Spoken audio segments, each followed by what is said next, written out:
running back to you. Baby, do the good things, all the good love that share to you. Vanessa Williams? Vanessa Williams. Mm-hmm. Vanessa Williams put an album out in 1991, right? Somebody gave it to me. Like, somebody gave me Vanessa Williams. I always thought Vanessa Williams was fucking beautiful.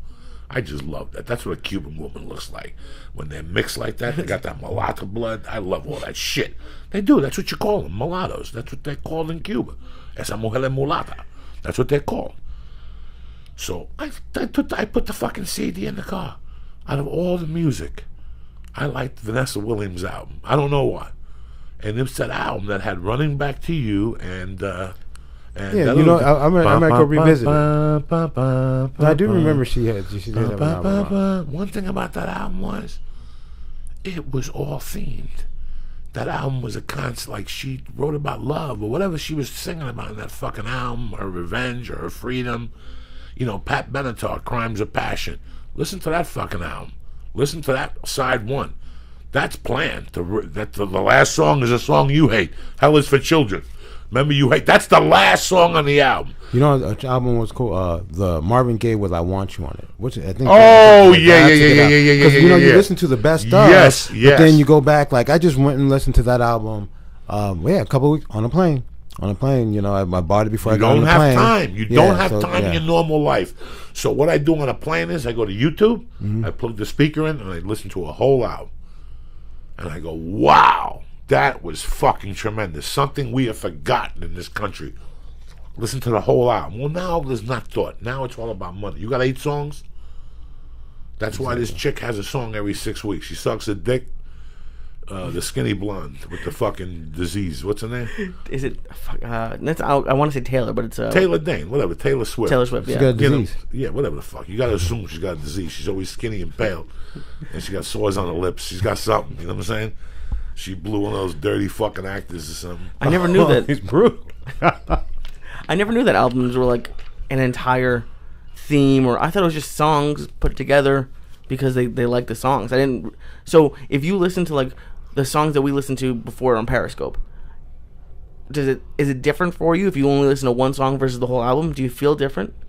Yeah. Oh yeah. And there's music like the Stones. The Stones did location fucking music. So the Stones would call each other and go, "Hey, it's time for another album, boys. What do you want to do?" I don't know. Let's go down to Jamaica and hang out with Peter Tosh. And we'll hang out down there, smoke dope, we'll rent the house, and we'll fucking do an album down there. So it's the feeling that they were thinking during those 8 songs. Yeah, if you're a real music guru and you go back, you'll find out that sometimes they'll put 7 songs together and they had 2 songs from the previous album that the company will make them put on there for filler or something like that. But the essence of those 7 songs, you'll see what songs don't belong there.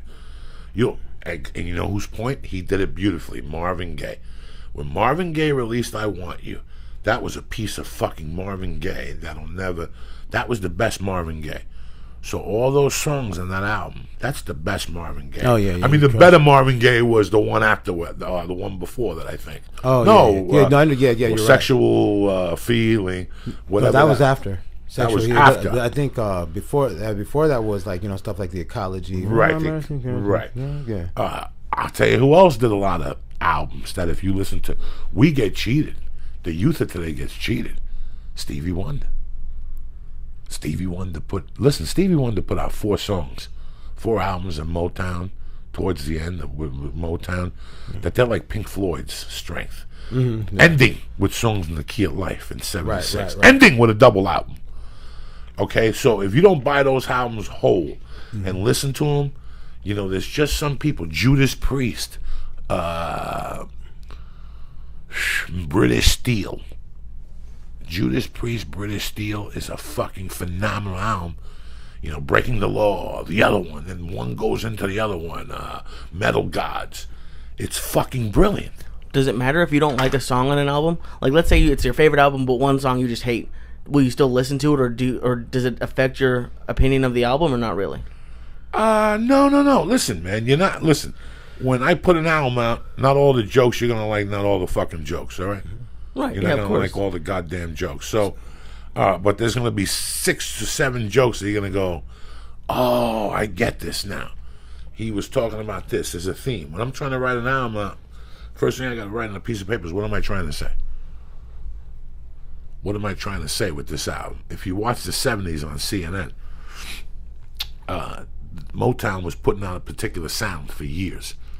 And fucking your boy went in there and said, listen, I'll fucking put out an album, but I don't want to use the band brothers no more. I don't want 4 brothers behind me fucking jigging it up. I don't want that.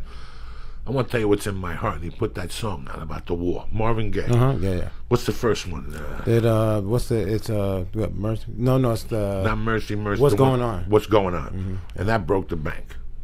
That broke the bank. That invaded thought. You know, he spoke about the war and all this shit. Stevie Wonder went into Motown and said, hey, I want to do what he's doing. I don't want none of this shit, little Stevie Wonder no more. I'm a grown fucking man. I've eaten pussy. I've smoked dope. I'm just blind. That's it. But let me do it my way. And he did his 4 albums. You know, they wanted to break out of the mold. That was their mold for them. And by that time, who cared?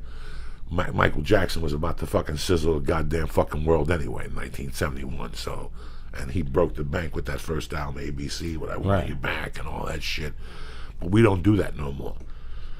We're so accustomed to Sirius. Hey, listen, man. I'm the first guy that fought in the car. I have Sirius on there, and I fucking love it. I got Disco 54. I got Groove, Channel 50, which is that medium range. I got metal shit. I got Ozzy's Boneyard, and I got Lithium. I'm good to go. Lithium is Soundgarden, Alice in Chains, that era. And I listen to individual songs. You know, speaking of music, I would be slipping if I didn't tell you. My son just put out an EP. It's on Bandcamp. Are you serious? Yeah, Altadena Hotel. It's he's doing all the guitar on it mainly, and it's kind of like an indie pop thing. It's good stuff though, man. Man, he writes good music. The name of the band is Altadena Hotel. That's a complete different fucking gift, writing music and doing all that type of shit. Yeah, I don't know he'll how come. the fuck they do that. I don't know how he comes up with this stuff. Like, he'll teach me some of his songs. Like, how did you think of that? Yeah, how did you put that together? You know.